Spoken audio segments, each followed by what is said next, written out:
First of all Modi sir చెప్పారు operation Sindoor అని. So మళ్ళీ ఆపరేషన్ తిలక్ అంటే అది చాలా పెద్ద విషయము. బట్ యాజ్ ఏ స్పోర్ట్స్ లో జస్ట్ మాకనేది ఏంటంటే కంట్రీకి ఆడుతుంటే కంట్రీకి గెలిపేయాలని ఉంటుంది ఏ మ్యాచ్ ఆడినా. So at the right moment right టైంలో ఆపర్చునిటీ వచ్చింది. So I'm feeling so great that I have done something for కంట్రీకి. ప్రెషర్ ఎలా ఫీల్ అయ్యారు మీరు? 20 రన్స్ కి 3 వికెట్లు పడిపోయినాయి ఇండియా. సో చేజింగ్ ఉంది దట్టు పాకిస్తాన్ మీద. సో చాలా ప్రెషర్ ఉంటుంది పాకిస్తాన్ మీద. అంటే బేసికల్లీ మనకి వాళ్ళకి ఒక దాయదులు కోర్ లాగా ఉంటుంది. సో ఆ సిచ్యువేషన్ లో మీరు బ్యాటింగ్ వెళ్ళారు, ఎలా అనిపించింది? నా మైండ్ లో ఆ సిచ్యువేషన్ లో నేను జస్ట్ కంట్రీకి రిప్రజెంట్ చేస్తున్నట్టు మైండ్ లో ఊహించుకున్నాను. సో ఐఎమ్ యాక్చువల్లీ కంట్రీకి ఇండియాకి ఆడుతున్నాను. సో ఆ టైంలో నేను కూడా ప్రెషర్ లో ఉంటే 3 వికెట్స్ పడిపోయినాయి. సో అక్కడ నేను ప్రెషర్ లో ఉంటే ఐఎమ్ నాట్ ఓన్లీ అంటే నేను ఒక్కడిని కాకుండా దేశాన్ని మొత్తం కింద పెడుతున్నట్టు అనిపిస్తుంది. సో ఆ టైంలో నేను అదే ఉంచుకున్నాను, దేశాన్ని ముందు తీసుకుని ఈ టైంలో నేను స్టెప్ ఇన్ చేయాలి, లేదంటే మొత్తం హోల్ కంట్రీ వినో పాకిస్తాన్ హౌ హార్డ్ అంటే వాళ్ళు ఎంత గట్టిగా వస్తున్నారు మన మీద అని. సో ఆ టైంలో నన్ను నేను బ్యాక్ చేసుకుని కంట్రీని ఒకసారి మైండ్ లో పెట్టుకున్నాడు. మీ వరుసగా 3 వికెట్లు పడ్డ తర్వాత మీ ప్లాన్ ఆఫ్ యాక్షన్ ఏ విధంగా ఉండే? టీం నుంచి మీకు ఎట్లాంటి ఏమైనా సూచనలు వచ్చాయి? మీరు అప్పుడు ఎట్లా ఆడాలనుకున్నారు అసలు? జస్ట్ నేను ఒకటే ఆ టైంలో జస్ట్ కంట్రీకి చెప్పాను కదా, జస్ట్ కంట్రీని గెలిపించాలి, కంట్రీని ఊహించుకుంటేనే ఆ సిచ్యువేషన్ వాళ్ళు హార్డ్ వచ్చారు నా మీద, పాకిస్తాన్ వాళ్ళు చాలా హార్డ్ వచ్చారు. బట్ ఆ టైంలో నేను కామ్గా ఉన్నా. జస్ట్ గెలిపిస్తే ఎవ్రీథింగ్ విల్ బి ఓకే, అంటే గెలిపిస్తే అన్ని సెట్ అయిపోతాయి. సో మైండ్ లో ఒకటే ఉండే, just I want to win my country. So మొదటి నుంచి కూడా మ్యాచ్ లో పాకిస్తాన్ ప్లేయర్స్ మన ఇండియా ప్లేయర్స్ ని కామెంట్ చేస్తూనే ఉన్నారు, ఆడియన్స్ కావచ్చు. అందులో దీనికి సంబంధించి ఏం చెప్తారు? ఈ మ్యాచ్ ద్వారా సమాధానం అనుకోవచ్చా స్లెడ్జింగ్ పైన? అఫ్ కోర్స్ పాకిస్తాన్ అంటే ఈ మన ఆపరేషన్ సింధూర్ తర్వాత ఇంకా చాలా హార్డ్ గా వచ్చారు వాళ్ళు మా మీద. మేము ఆడేది game, it's just a sport. So ఆ టైంలో ఎమోషన్స్ తీసుకుని ఆడితే స్పోర్ట్ ఆడలేము. సో ఆ టైంలో నేను కామ్గా ఉండి ఐఎమ్ సో పేషెన్స్ చాలా అన్నారు, చాలా విధంగా చాలా చెప్పారు. బట్ కెమెరా ముందు అవన్నీ నేను ఇప్పుడు చెప్పలేను. బట్ ఆ టైంలో నేను కామ్గా ఉండి రిజర్వ్ ఉండి ఐ నో ఓన్లీ బ్యాట్ తోనే మనం గెలిపిస్తే ఎవ్రీథింగ్ విల్ బి అంతా ఇంకా కామ్గా అయిపోతారు వాళ్ళు.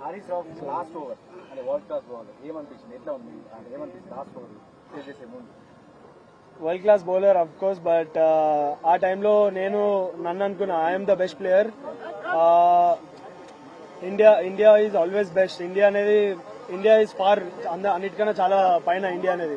సో ఒకసారి నేను ఇండియాకి ఆడుతుంటే ఇవన్నీ బెస్ట్ బౌలర్ ఇలా చేస్తాడు అలా చేస్తాడు నా మైండ్ లో ఏం లేదు. ఓన్లీ ఆ టైంలో ఓన్లీ ఒక కంట్రీ వచ్చింది, just I want to win the game అంతే.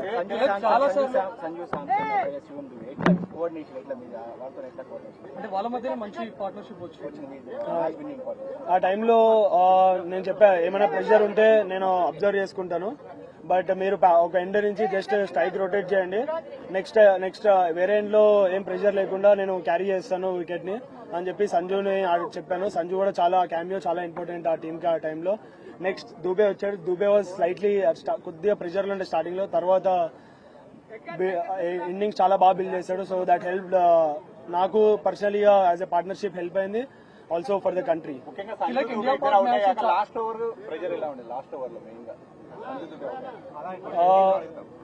సారీ నేను ఆల్రెడీ దుబేకి చెప్తా ఉన్నాను. సో ఒక ఎండ నువ్వు ఆడుతా ఉండు, వేరే ఎండ్ నుంచి నేను కవర్ చేస్తానని చెప్పి దుబే కన్నా. బట్ దుబే అవుట్ అయ్యాడు, బట్ నేను స్టార్టింగ్ నుంచే కాన్ఫిడెంట్ ఉండే I will finish the game అని. So yeah by God grace I have done it. India Pak match ఇదేం కొత్త కాదు, చాలా సార్లు మనం వైరల్ మనం చూసాం. కానీ ఈసారి చాలా సైన్స్ చూసాము, ఫ్లైట్ పడిపోయినట్టు కానీ మిజైల్స్ వచ్చినట్టు కానీ ఈవెన్ దానికి అపోజిట్ రియాక్షన్స్ కూడా మన టీమ్ ఇండియన్ ప్లేయర్స్ నుంచి చూసాం. సో ఇదంతా ఎట్లా ఉంది అంటే ఇదేమన్నా మీకు ప్రెజర్ క్రియేట్ చేసిందా, లేకపోతే ఆటను గేమ్ ఏమైనా డిస్టర్బ్ చేసిందా? ముందు వాళ్ళే స్టార్ట్ చేశారు పాకిస్తాన్ నుంచి.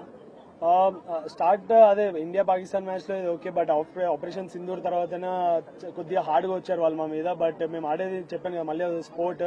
సో స్పోర్ట్ ని ఎమోషన్స్ తో కనెక్ట్ చేసి ఆడితే అవ్వదు. సో జస్ట్ నేను ఆ స్పోర్ట్ ని ఏ విధంగా ఆడాలో ఆ విధంగా స్పోర్ట్ లో ఆడి we have replied in a good way to them.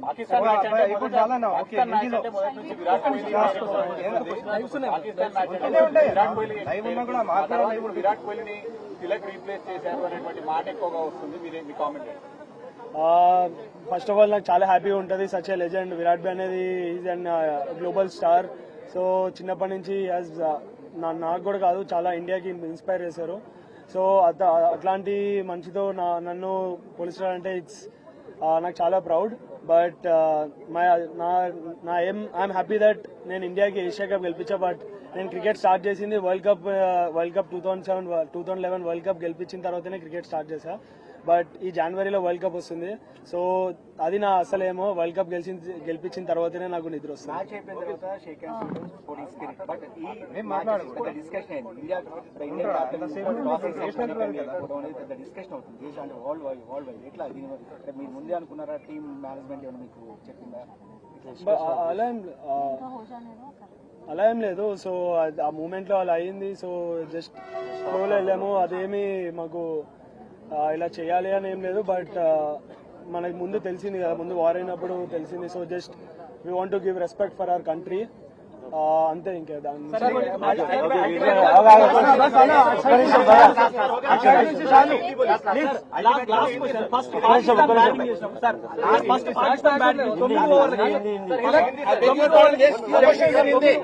Pakistan first batting చేసినప్పుడు 9 ఓవర్లకి భారీ స్కోర్ చేసింది. సో అదే సిచ్యువేషన్ కొనసాగితే దాదాపు 170, 180 వెళ్తాది అనుకున్న సమయంలో మన ఇండియన్ బౌలర్స్ కావచ్చు కట్టడి చేశారు. స్ట్రాటజీ ఎట్లా అవలంబించారు? ఏమనుకున్నారు? 9 ఓవర్స్ వాళ్ళు భారీ స్కోర్ చేశారు కదా, అదే టెంపో కంటిన్యూ అయితే 180 దాకా వెళ్ళేది. సో తక్కువ చేశారు కదా, దానికి సంబంధించి ఎట్లా స్ట్రాటజీ చేశారు? అందరికీ తెలిసిందే India one of the best bowling attacks. So టైంలో అవుతుంది, వాళ్ళు స్ట్రాటజీ ప్లానింగ్ అన్ని చేసే వస్తారు. సో ఫస్ట్ 2 games ఓడిపోయారు. సో థర్డ్ గేమ్ అంటే వీ నో దట్ వాళ్ళు చాలా హార్డ్గా వస్తారు మా మీదని మేము ఎక్స్పెక్ట్ చేసాం. సో తర్వాత అండర్ ప్రెషర్ లో కామ్ ఉండడం, దట్స్ మేము టీంలో అదే డిస్కస్ చేసాం. గౌతీ సార్ కానీ సూర్య కానీ అందరూ గ్యాదర్ అయ్యి, సో అండర్ ప్రెషర్ కామ్ ఉండడమే ఇది ఇంపార్టెంట్. సో మా బేసిక్స్ మేము బ్యాక్ చేసుకున్నాం and we have executed well.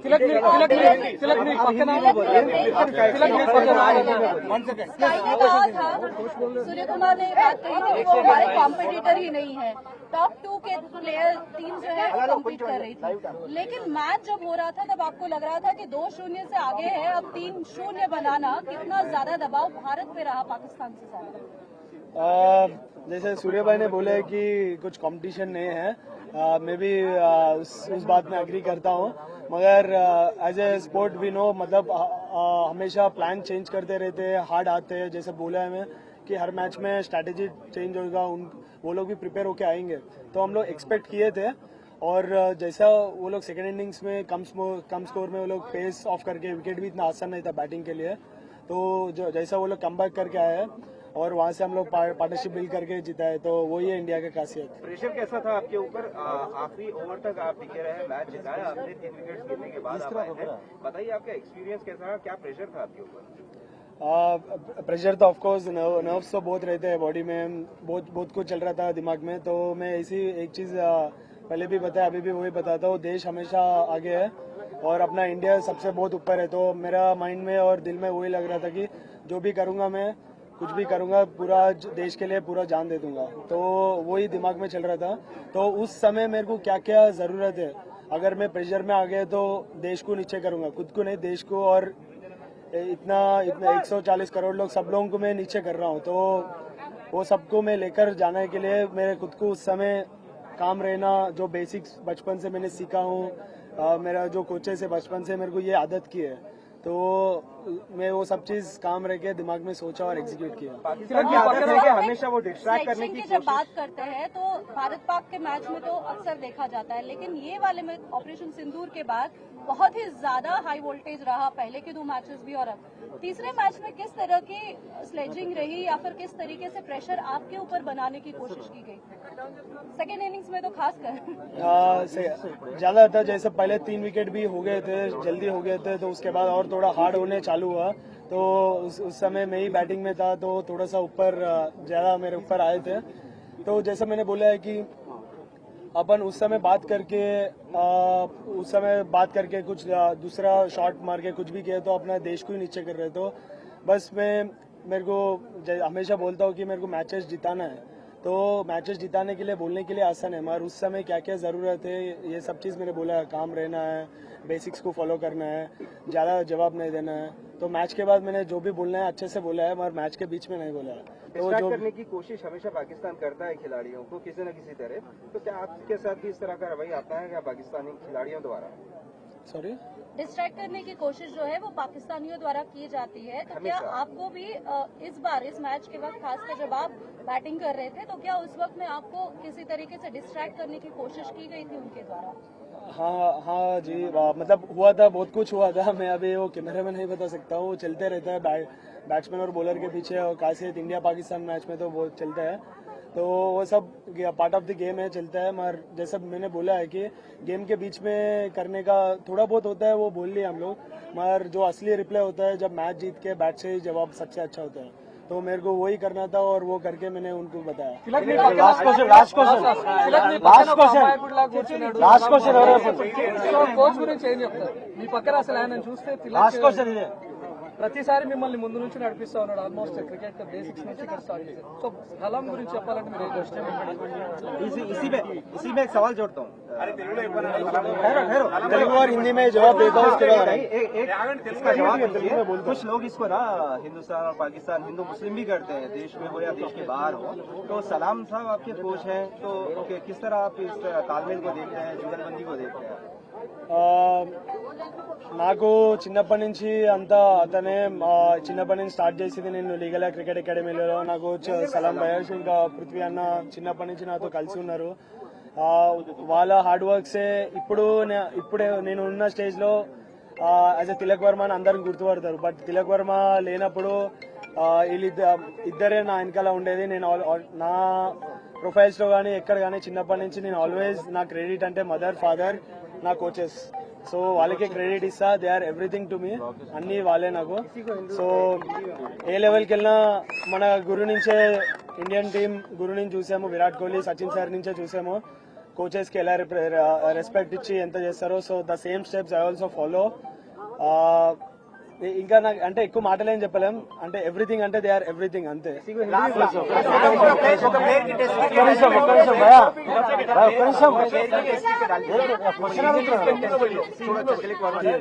आराम से एक कदम कर दो.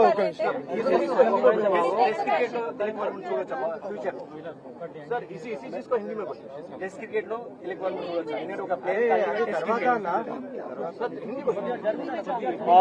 मैं ये चीज बोला, बचपन से स्टार्ट करे तब से जैसा अभी मेरा नाम है सब लोग जानते हैं तिलक वर्मा है बोल के. जब जो तिलक वर्मा कुछ नहीं था, जब बचपन से मैंने स्टार्ट किया है, मेरे कोचेस ही मेरे साथ में है, बचपन से मेरे साथ है. सलाम भाई सर और पृथ्वी भाई भी मेरे साथ हमेशा बचपन से है. और मैंने स्टार्ट किया लीगल क्रिकेट एकेडमी में, इधर ही स्टार्ट किया. और हमेशा मेरा जब भी मुझे अप्स एंड डाउन्स गेम में तो आते रहते हैं, तो मेरे को जैसा है कि मेरे को हमेशा कॉन्फिडेंस आता है. जब भी मैं इधर प्रैक्टिस के लिए आता हूँ, वही मेरे को कॉन्फिडेंस आता है खुद ब खुद. जैसा मैं ये मट्टी में आऊंगा तो कॉन्फिडेंस मेरे को हमेशा आता है. तो जैसा मैं एक ही चीज बोल सकते हैं इन दोनों के लिए कि मेरे लिए ये दोनों सब कुछ है और सब चीज की है. और मैं special thanks to Hyderabad cricket association and BCCI for giving me this opportunity. What is Tilak Verma's opinion on Tilak Verma's innings? What is Tilak Verma's opinion on Tilak Verma's innings? Is this your best ever performance? Hindi English दोनों में बोल दीजिए. I think I would rate this one of the best innings, and with this I could also rate one more innings which I played before in Chennai against England. But of course, playing in Asia Cup, that too against Pakistan in under pressure, is one of the greatest feelings. So I would rate these my one of the best innings. Comparing to my 200s, these are best feeling I ever experienced. So 10 runs after the last over. What was going on in your mind at that time? I was calm under pressure. I know that I'll win the game. So I was just thinking about my country and just focusing on the ball, one ball at a time I was playing, and I backed myself and I have done for my country. So I'm so proud of it.